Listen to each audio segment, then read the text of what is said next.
In the spring of 1845, a leather-bound ledger disappeared from the Langford Plantation house on Rutledge Avenue in Charleston, South Carolina. The ledger contained household accounts dating back to 1838. When it resurfaced in 1962 during the demolition of a warehouse near the old Cooper River docks, several pages had been torn out. What remained told a story that local historians chose not to pursue. The ledger was microfilmed and stored in the Charleston County archives, where it was eventually misfiled and forgotten. The Langford family owned 2,300 acres of rice fields along the Ashley River, approximately 14 miles northwest of Charleston city center. The main house, a 3-story structure with ionic columns, stood at the end of a quarter-mile avenue lined with live oaks. According to the 1840 census, 47 enslaved individuals worked the property. The family consisted of Edmund Langford, his wife Catherine, and their son William, who turned 22 years old in March of 1845. William Langford had returned from the College of Charleston in 1843. Records show he enrolled, but did not complete his studies in law. A notation in the college registry indicates he withdrew in his 3rd year without explanation. After his return to the plantation, neighbors reported seeing him infrequently. The Langford family attended St. Michael's Church on Meeting Street, but William's name appears in the attendance records only sporadically between 1843 and 1845. Among the enslaved population at Langford Plantation was a young woman listed in the ledger as Sarah. No surname appears in the records, which was common practice. Her age is given as 19 in 1845. She had been born on the property. Her mother, listed as Dinah, died in 1839, according to a brief notation in the plantation's burial record. The cause of death was not specified. Sarah's father was not identified in any document. Sarah worked in the main house. This detail comes from a letter written by Catherine Langford to her sister in Columbia, dated November 1844. The letter, preserved in a private collection until it was donated to the South Carolina Historical Society in 1958, mentions that Sarah had been trained in household duties and had proven herself capable with needlework and laundering. Catherine wrote that Sarah was quiet and kept her eyes lowered when spoken to, which she considered appropriate behavior. The letter contains another detail. Catherine mentioned that William had been teaching some of the household servants to read simple passages from the Bible. This was not illegal in South Carolina at that time, though it was viewed with suspicion by many plantation owners. Catherine wrote that Edmund disapproved, but had not forbidden the practice outright, believing it might improve the servants' understanding of their Christian duties. In January of 1845, a neighboring planter named George Middleton visited the Langford Plantation. Middleton kept a diary, portions of which were published in a small historical journal in 1937. In an entry dated January 14, 1845, Middleton wrote that he found Edmund Langford in unusually poor spirits. Edmund mentioned that William had become difficult and withdrawn. Middleton noted that Edmund seemed reluctant to elaborate, and the conversation moved to other matters. February brought heavy rains to the low country. The rice fields flooded beyond their usual levels. Enslaved workers labored to reinforce the dikes and drainage systems. A notation in the plantation ledger from February 23rd records the purchase of additional lumber and the hiring of 3-day laborers from Charleston to assist with repairs. The weather remained unseasonably wet through the first week of March. On March 9, 1845, William Langford left the plantation. This date appears in multiple sources.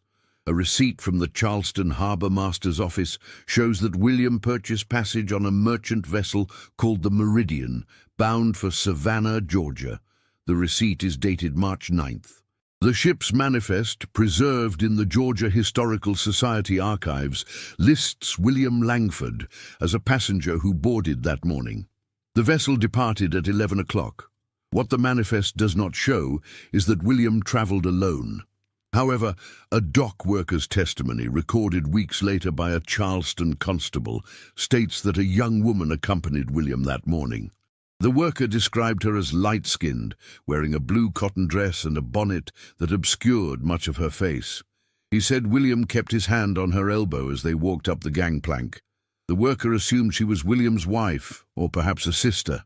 Edmund Langford reported Sarah missing on March 10th. The report, filed with the Charleston City Guard, describes Sarah as a fugitive slave. It offers a reward of $100 for her return. The description is brief. Approximately 5 feet 4 inches in height, slender build, light brown complexion. No distinguishing marks mentioned. The notice appeared in the Charleston Mercury on March 12th. Catherine Langford's letters from this period reveal little about the family's emotional state. A letter to her sister, dated March 15th, mentions only that the household had experienced an upsetting disruption and that Edmund was managing the situation. She asked her sister to pray for William's safe return and added that she trusted he would see reason and come home within a fortnight. He did not return in a fortnight, nor did he return in a month. By April, Edmund had hired a private agent to search for his son. The agent's name was Thomas Beckworth. Beckworth operated out of an office on Broad Street and specialized in locating fugitive slaves and runaway servants. His ledger of cases, discovered in an estate sale in 1949, contains an entry for William Langford, dated April 2nd, 1845. The entry notes that Beckworth was engaged to locate William and, if possible, recover Sarah. Beckworth traveled to Savannah in mid-April. He interviewed the captain of the Meridian, a man named Horace Cutler. Cutler's statement, recorded in Beckworth's notes, confirms that William and Sarah were aboard the vessel. Cutler said he had no reason to suspect anything unusual. William paid for 2 passages and conducted himself as a gentleman. The woman kept to herself and spoke little. They disembarked in Savannah on March 11th. From Savannah, the trail becomes less certain. Beckworth's notes mention inquiries made at several boarding houses in the city. One proprietor remembered a young couple matching the description who stayed for 3 nights. They left no forwarding information. Another source, a clerk at a dry goods store, recalled selling supplies to a man who resembled William.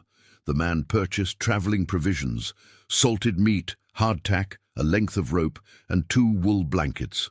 Beckworth's investigation extended into early May. He traveled north along the coast, making inquiries in small towns and posting notices in taverns and general stores. In a town called Darien, Georgia, he spoke with a ferryman who thought he might have transported a couple resembling William and Sarah across the Altamaha River in late March. The ferryman was not certain of the date. He said the young man asked about routes heading inland toward the pine forests of central Georgia. At this point, Beckworth returned to Charleston. His final report to Edmund Langford, dated May 20th, 1845, states that the trail had gone cold. He expressed his belief that William and Sarah had continued into the interior, possibly heading toward Alabama or even further west. Beckworth noted that if they had changed their names and avoided contact with authorities, they could remain undetected indefinitely. He advised Edmund that further pursuit would be costly and offered little chance of success. Edmund did not hire another agent. According to Catherine's letters from the summer of 1845, Edmund withdrew from social engagements and spent most of his time managing the plantation. He rarely spoke of William. When visitors asked about his son, Edmund provided vague responses, suggesting that William was traveling for business or health reasons. Catherine wrote that Edmund's disposition had become severe and that he refused to discuss the matter even with her. In August of 1845, a letter arrived at the Langford plantation. It bore no return address and had been posted from a town called Milledgeville, Georgia. The letter was brief. It stated that William was well and living quietly. He asked that his parents not attempt to find him. He expressed regret for the pain his departure had caused, but offered no explanation for his actions. He did not mention Sarah. The letter ended with a request that his father consider him dead and remove his name from the family Bible. Catherine preserved this letter. It was found among her personal papers after her death in 1868. The letter is now held in the South Carolina Historical Society's manuscript collection. The handwriting has been authenticated as William's based on comparison with earlier correspondence from his time at college. Edmund did not reply. He did, however, take William's advice. In the Langford family Bible, William's name was marked through with a single line of ink. The notation beside his birth date, which had originally read William Edmund Langford, born March 4th, 1823, now bore the addition, departed from this family March 9th, 1845. No date of death was recorded. The plantation continued to operate. Records from 1846 show that the rice harvest was adequate, though not exceptional. Edmund purchased 2 additional enslaved workers that year, a man and a woman, both in their 30s, from an estate sale in Georgetown. The names appear in the ledger without further detail. Life, it seemed, resumed its patterns, but there were changes. Neighbors noted that the Langford house, once known for its hospitality, received fewer guests. Catherine stopped hosting the seasonal gatherings that had been customary among the planter class. A letter from George Middleton to his wife, dated December 1846, mentions visiting the Langfords and finding the atmosphere somber. Middleton wrote that Edmund appeared to have aged considerably and that Catherine spoke very little during the visit. The enslaved population at the plantation also changed. In 1847, 3 individuals ran away. This was unusual for the Langford property, which had a reputation for relatively few escape attempts compared to neighboring plantations. The fugitives were recovered within a week, and no details of their punishment were recorded. However, a notation in the ledger shows the sale of 2 of the 3 individuals shortly thereafter. They were sold to a buyer in Mississippi. In the winter of 1848, Edmund Langford became ill. The nature of his illness is not specified in surviving documents, but it was serious enough that Catherine wrote to her sister asking for prayers. Edmund recovered partially, but never regained his full strength. He began to rely more heavily on an overseer named Martin Gage to manage daily operations of the plantation. Gage had been employed at Langford Plantation since 1842. He lived in a small house at the edge of the property, near the quarters where the enslaved workers resided. There are few records of Gage's background, but a Charleston city directory from 1840 lists him as a laborer. He would have been in his late 30s in 1848. One of the few descriptions of him comes from a letter written by a tutor who worked briefly at a neighboring plantation. The tutor described Gage as a man of few words, weather-beaten in appearance, who carried himself with an air of quiet authority. Under Gage's management, the plantation's productivity improved slightly, but there were also reports of increased harshness. A Quaker abolitionist named Jeremiah Howe, who traveled through South Carolina in 1849, conducting interviews for a pamphlet on slavery conditions, recorded a conversation with an enslaved man who had fled from the Langford property. The man, whose name Howe recorded only as Benjamin, stated that Gage enforced discipline strictly and that workers lived in fear of small infractions. Benjamin mentioned that 2 women had been sold away after being accused of idleness, though he believed the accusations were false. Edmund Langford died on June 3, 1850. The cause of death listed in the church records is apoplexy. He was 57 years old. He was buried in the family plot at Magnolia Cemetery. Catherine inherited the plantation and the enslaved population. William's name did not appear in the will. Edmund left the entirety of his estate to Catherine, with instructions that upon her death the property should be sold and the proceeds distributed to several charitable institutions in Charleston. Catherine did not sell immediately. She continued to live at the plantation, though her health declined. A neighbour's diary from 1851 describes visiting Catherine and finding her frail and disoriented. The neighbour noted that the house seemed poorly maintained, and that Catherine spoke often of William, though her words were confused and difficult to follow. She asked repeatedly whether anyone had heard news from Georgia, though it was unclear whether she expected such news or merely hoped for it. In October of 1852, Catherine suffered a fall. She fractured her hip and became bedridden. A physician from Charleston attended her regularly. According to his bill of services, preserved in the estate records, he visited the plantation 3 times per week from October through December. Catherine died on December 19th, 1852. She was 61 years old. The cause of death was recorded as complications from her injury. The estate was settled in 1853. The plantation and all its assets were sold at auction. The enslaved population was sold in lots, some to local buyers, others to traders, who would transport them to markets further south or west. The house and land were purchased by a merchant from Charleston named Albert Grimball. Grimball intended to modernize the rice operation, but within 2 years he sold the property at a loss due to falling rice prices and increased competition from Louisiana and Texas producers. What happened to William Langford and Sarah after 1845 remains unclear. Beckwith's investigation ended at the Georgia interior, and no confirmed sightings were recorded after that point. However, several unverified accounts exist in local histories and oral traditions that may or may not refer to the same individuals. One such account appears in a county history of Baldwin County, Alabama, published in 1923. The book mentions a schoolteacher named William Lang, who lived in the town of Stockton during the 1850s. Lang was described as a quiet man, well-educated, who taught reading and arithmetic to local children. He lived with a woman identified as his wife, though no marriage record could be found in county files. The woman's name was given as Belle. She was described as reserved and kept mostly to the home. Neighbors noted that she was light-complected and assumed she was of mixed heritage, though no one asked directly.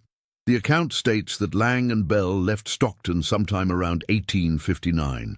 A former student recalled that Lang mentioned plans to travel west, possibly to Missouri or Kansas. No further records of them have been located. The author of the county history speculated that Lang might have been a northerner avoiding scrutiny due to his wife's background, but this was only conjecture. Another possible reference appears in a memoir written by a Methodist circuit preacher named Reverend Samuel Oakes. Oakes traveled extensively through Georgia and Alabama in the 1850s, and his memoir, published privately in 1876, contains a passage about a couple he met in a remote settlement near the Chattahoochee River. He described the man as educated and troubled, someone who seemed to carry a great weight. The woman, according to Oakes, rarely spoke, but watched her husband with a kind of vigilant sadness. Oakes did not record their names. He noted only that the man asked many questions about God's forgiveness and whether certain sins could ever be reconciled. These accounts cannot be verified. The names differ slightly, and the details are sparse. Historians have debated whether they refer to William Langford and Sarah or to other individuals entirely. Without corroborating evidence, the question remains open. What is certain is that William and Sarah disappeared from all official records after March of 1845. No death certificates, no marriage licenses, no land deeds, no census entries have ever been definitively linked to them. It is as though they stepped off the meridian in Savannah and ceased to exist in any documented form. The Langford Plantation House stood until 1918, when it was destroyed by fire. The cause of the fire was never determined. By that time, the property had changed hands multiple times and was no longer used for agriculture. The land was subdivided and sold for development. Today, The site is occupied by residential housing and a small commercial district. No marker indicates that the Langford family once lived there. The ledger that resurfaced in 1962, the one with the missing pages, contained several entries that aroused curiosity among the few researchers who examined it before it was misfiled. One entry, dated February 18, 1845, recorded the purchase of a length of blue cotton fabric. Another entry, from the same period, noted the cost of a silver locket, described as a small item suitable for personal use. The locket was purchased from a jeweler on King Street in Charleston. No explanation for the purchase was provided, and no inventory of personal items from the Langford estate mentions such a locket. The missing pages from the ledger were never recovered. Speculation about their contents has persisted, but without the pages themselves, any conclusions remain hypothetical. Some researchers have suggested the pages might have contained correspondence or personal notes that someone later deemed too sensitive to preserve. Others believe the pages were simply damaged and discarded during the warehouse demolition. In 1964, a graduate student at the University of South Carolina named Helen Pritchard attempted to compile a comprehensive account of the Langford family for her thesis on antebellum Charleston society. Pritchard accessed the microfilmed ledger, Catherine Langford's letters, and several other primary sources. She noted the disappearance of William and Sarah and tried to trace their whereabouts. Her research led her to the accounts in Alabama and Georgia, but she could not establish a definitive connection. Pritchard's thesis was completed in 1965, but she never published it as a book. She later told a colleague that the Langford story disturbed her, and that she preferred to move on to other subjects. The thesis remains in the university archives. In her conclusion, Pritchard wrote that the Langford case illustrated the profound and often hidden traumas that characterized Southern families during the antebellum period. She noted that the silence surrounding William and Sarah's departure, the erasure of William's name from family records, and the lack of any public acknowledgement of Sarah's existence all pointed to a collective unwillingness to confront uncomfortable truths. Pritchard argued that such silences were not merely personal but cultural, woven into the fabric of a society built on ownership and control of human beings. Pritchard also interviewed an elderly woman in Charleston named Constance Reed, who claimed to be a distant relative of the Langford family through a collateral line. Reed, who was in her 80s at the time of the interview in 1964, said that her grandmother had told her stories about the Langfords. According to Reed, her grandmother had heard from a servant who once worked at the plantation that William and the young woman had been involved in a relationship that was known but never spoken of openly. The servant reportedly said that Catherine had been aware of the situation for some time, but had hoped it would resolve itself without intervention. When William and Sarah left, Catherine was devastated not only by the loss of her son, but by the shame the family felt. Reed's account is second-hand and cannot be independently verified. It does, however, align with certain details in Catherine's letters.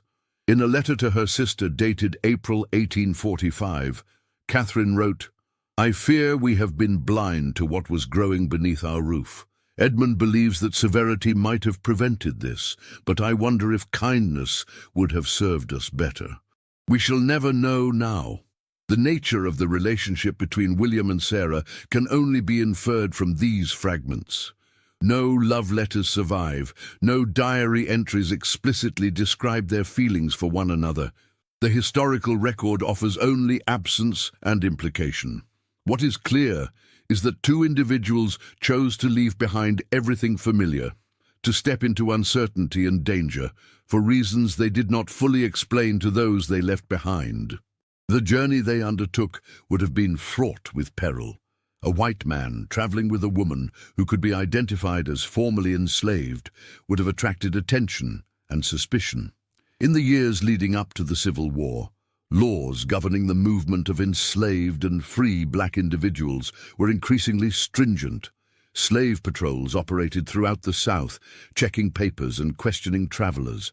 Any hint of irregularity could lead to arrest, separation, and severe punishment for Sarah.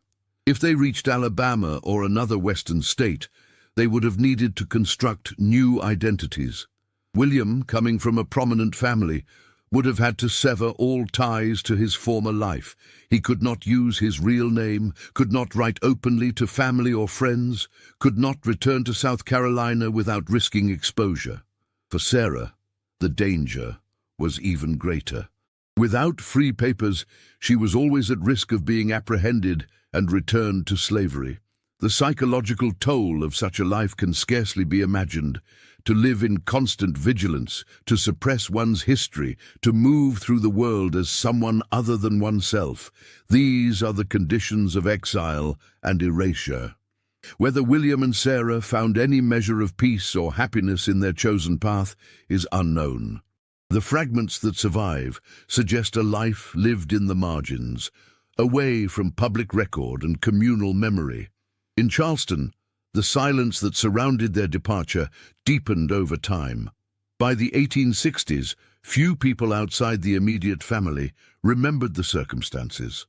The Civil War brought its own upheavals, and the concerns of 1845 seemed remote. Edmund's name appears on a monument to Confederate dead in Charleston, though he did not fight in the war. The monument lists prominent citizens who supported the cause. William's name does not appear. After the war, during Reconstruction, some formerly enslaved individuals from the Langford Plantation were interviewed by agents of the Freedmen's Bureau. These interviews, preserved in the National Archives, contain brief testimony about conditions on the plantation. One woman, identified as Eliza, mentioned that she had known a girl named Sarah who worked in the house. Eliza said Sarah was quiet and kept to herself. Eliza did not know what happened to Sarah, only that she was gone one day and never came back.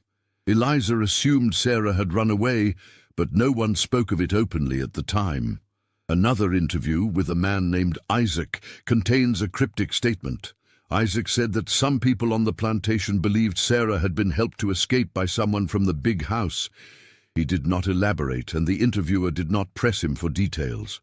The comment appears almost as an aside in the transcript, easy to overlook. These fragments, scattered across more than a century, form a mosaic that is incomplete and ambiguous. Each piece suggests something, but proves nothing. Together they point toward a story that the historical record cannot fully capture. A story of two individuals who defied the rigid boundaries of their society and paid an immeasurable price for doing so. What we know is this: William Langford and Sarah left Charleston in March of 1845. They traveled together, by choice or necessity or both. They disappeared into a vast and hostile landscape. They were not found. The silence that followed their departure was maintained by those who remained, a silence that speaks as loudly as any testimony. The Langford plantation no longer exists. The rice fields have long since returned to marsh and forest. The house is gone. The people who lived and worked there are gone. The records that might have told their stories more fully are lost, misfiled, or destroyed.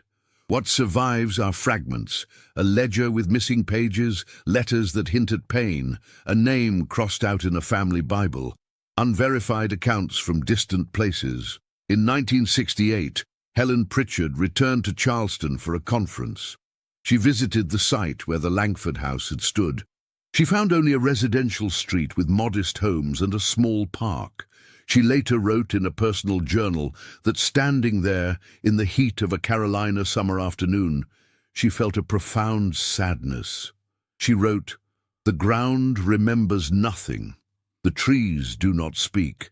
History is what we choose to preserve, and we have chosen to preserve so little of this." Pritchard's sentiment captures something essential about the Langford story. It is a story defined by absence. We do not know how William and Sarah felt about each other. We do not know whether they married, whether they had children, whether they lived long lives or died young. We do not know if they regretted their decision or if they found something worth the sacrifices they made. We know only that they left and that those who remained did not speak of them. The records fall silent after 1845. The trail ends in Georgia, in Alabama, in unnamed settlements along unnamed rivers. Two people vanish into the expanse of the 19th century South, a region vast enough to swallow secrets whole.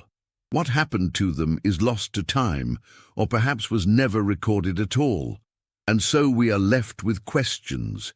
Did they find freedom, or only a different kind of imprisonment? Did they find each other truly, or were they always divided by the circumstances that brought them together? Did they survive the war, the upheavals, the violence that tore the South apart in the years that followed, or did they perish somewhere along the way, their graves unmarked, their names forgotten? The documents offer no answers. The silence is complete. And in that silence, the story of William Langford and Sarah endures, not as history, but as a haunting, a reminder of all the lives that slipped through the cracks of the official record, all the choices made in desperation and hope, all the love and fear and longing that left no trace. In 1969, the Charleston County Archives underwent a reorganization. Files were consolidated, and materials deemed of low research value were transferred to off-site storage. The microfilm of the Langford Ledger was moved to a warehouse in North Charleston. It has not been accessed since. The ledger itself, the original document that resurfaced in 1962, was discarded after the microfilming was complete. Standard procedure at the time was to preserve only materials in good condition. The ledger, water-damaged and fragile, did not meet the criteria. And so, the physical object that once held the household accounts of the Langford family, the object that might have contained answers, is gone. What remains are copies of copies, images on film that capture words on a page but not the paper itself, not the ink, not the hand that wrote it. The past recedes further with each passing year, each loss of an original document, each closing of an archive. There are no descendants of William Langford to tell his story. Edmund and Catherine had no other children. The Langford name died with Edmund. There are no descendants of Sarah to speak of her life. If she had children, they left no record. If she lived to see the end of slavery, she did not return to Charleston. Her name appears nowhere after March of 1845. The absence is absolute. And in that absence, we find the truest expression of their story. A silence so deep and so complete that it becomes its own kind of monument. Not a marker of stone or bronze, but a void in the historical record, a space where two lives should be, but are not. And perhaps that is as it should be. Perhaps some stories are not meant to be fully known. Perhaps the best we can do is acknowledge what we cannot see, honor what we cannot prove, and remember that history is as much about what is hidden as what is revealed. William Langford and Sarah vanished in the spring of 1845. The ledger that might have told more of their story is gone. The letters that might have explained their choices are lost. The land that once bore witness to their lives has been paved over, built upon, erased. But somewhere, in the accumulated silences of the past, their story persists, not as fact but as possibility, not as certainty but as question. And in the asking of that question, who were they? What did they hope for? What became of them? We come closest to touching the truth of what it meant to live and love and lose in a time and place that valued some lives over others, that made some stories speakable and others unspeakable. The record ends. The trail grows cold. The documents fall silent. And in that silence, we are left to imagine what cannot be known, to feel the weight of what was lost, and to remember that every absence in the archive represents a life lived, a choice made, a moment of courage or desperation or love that the world chose not to record. William Langford, Sarah, two names barely preserved, two lives scarcely documented. Two people who walked away from everything they knew and disappeared into the vastness of history, leaving behind only questions and the faintest trace of their passing. The story does not end because it never fully began. It exists in fragments, in speculation, in the spaces between the words that were written and the words that were not. It is a story of what might have been, of what the records refuse to say, of what the silence will not yield. And so it remains, suspended in time, unresolved and unresolvable. A mystery not because the facts are unclear, but because the facts were never recorded in the first place. A story that belongs not to history, but to memory, not to the archive, but to the imagination, not to what was, but to what must have been, somewhere, somehow, in the lost and silent corners of the past. The Charleston Mercury ceased publication during the Civil War and resumed afterward under different ownership. Back issues were stored haphazardly in the newspaper's offices on Broad Street. When the building was renovated in 1897, bundles of old newspapers were sold as scrap paper. Some found their way into private collections, others were used for wrapping or insulation. A few were preserved by antiquarians interested in local history. In 1953, a collector named Raymond Thatcher purchased a box of miscellaneous documents at an estate sale in Mount Pleasant. Among the papers was a notice dated April 6, 1845, offering a reward for information leading to the recovery of an enslaved woman named Sarah. The notice had been clipped from the Mercury and pasted into a scrapbook alongside other items: shipping notices, auction announcements, advertisements for patent medicines. Someone had underlined Sarah's description in pencil and written in the margin a single word: gone. Thatcher donated his collection to the Charleston Museum in 1958. The scrapbook was catalogued and placed in storage. It has been examined by researchers on occasion, but the notation in the margin remains unexplained. The handwriting does not match any known samples from the Langford family. It may have been written by the person who compiled the scrapbook, or by someone who later handled the document. The meaning